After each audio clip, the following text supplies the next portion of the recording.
Stop post video guna button tambah ni. Okay, serius. Kalau video korang asyik sangkut kat 200 views je, stop guna butang tambah yang ni and buat benda yang aku cakap ni. Okay, start guna Creator Search Insight. Creator Search Insight ni adalah satu function tools percuma je TikTok bagi, khas untuk content creator kecil macam aku ni. Siapa yang pandai ambil peluang guna tools ni, memang account dia akan grow gila-gila. Aku akan tunjukkan korang sebiji-sebiji macam mana nak guna tools ni untuk dapatkan hasil yang padu. So, pastikan kau save and like video ni and follow aku untuk tips TikTok. And let's go.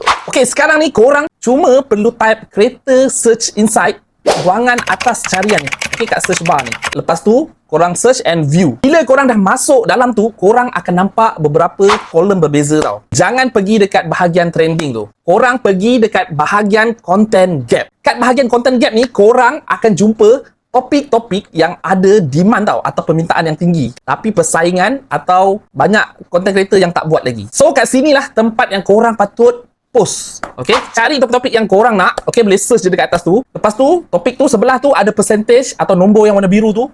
Korang cari atau pilih yang tinggi-tinggi je, yang 1000%. And mula buat video. Dalam ni, semua info, tips, skrip, hashtag, semua dah disediakan. Pastikan korang rakam video pun terus daripada dalam Creator Search Insight ni.